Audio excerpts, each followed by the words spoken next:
এই পৃথিবীতে মানুষ আসছেই আল্লাহ রাব্বুল আলামিনের ইবাদত করবার জন্য, বিনিময়ে সে যাবে আল্লাহ পাকের জান্নাতে।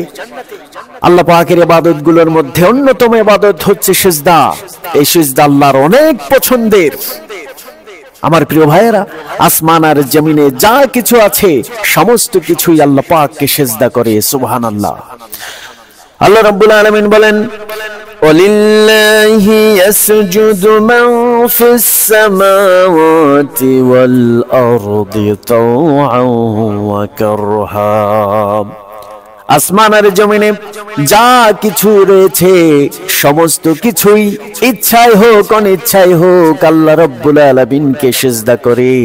আল্লাহ পাক সূরা হজ্জের 18 নম্বর আয়াতে এই কথাটাই এভাবে বলেছেন, আলাম তারা আন্নাল্লাহা ইয়াসজুদু লাহু মান ফিস সামাওয়াতি ওয়া মান ফিল আরদ ওয়াশ-শামসু ওয়াল কামারু ওয়ান নুজুমু ওয়াল জিবালু ওয়াশ-শাজার।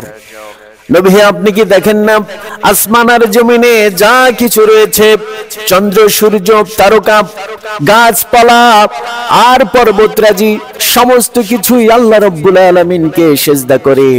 তার মানে হলো এমন কোন সৃষ্টি জীব নাই যে সৃষ্টি জীব আল্লাহ রাব্বুল আলামিনকে সিজদা দেয় না।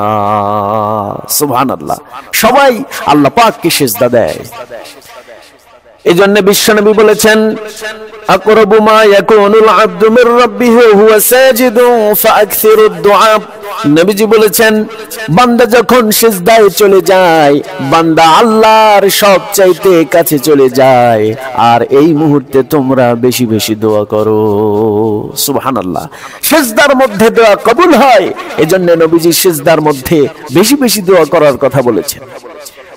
আমার প্রিয় ভাইয়েরা, সিজদার গুরুত্ব অনেক। হযরতে মাদান ইবনে আবু তালহা রাদিয়াল্লাহু তাআলা আনহু তিনি বলেন, আমি একবার বিশ্বনবীর আজাদকৃত গোলাম হযরতে সাওবান, তাকে জিজ্ঞেস করলাম, আমাকে এমন একটা ইবাদতের নাম বলে দেন যে ইবাদত করলে আমি আল্লাহ রাব্বুল আলামিনের জান্নাতে চলে যাব। হযরতে সাওবান কিছুই বললেন না। হযরতে তালহা বলেন, আমি আবার জিজ্ঞেস করলাম, হযরতে সাওবান কিছু বললেন না।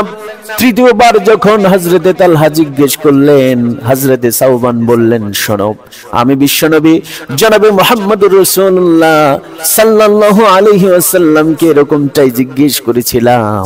নবীজি বলেছেন, শোনো, তুমি বেশি বেশি আল্লাহ রাব্বুল আলামিনের পায়ে সিজদা দাও। তুমি যখন আল্লাহ পাকের পায়ে সিজদা দিবা, আল্লাহ রাব্বুল আলামিনের দিকে এক ধাপ এগিয়ে যাবা, আর আল্লাহ রাব্বুল আলামিন এক এক করে তোমার পাপগুলো মোচন করে দেবে।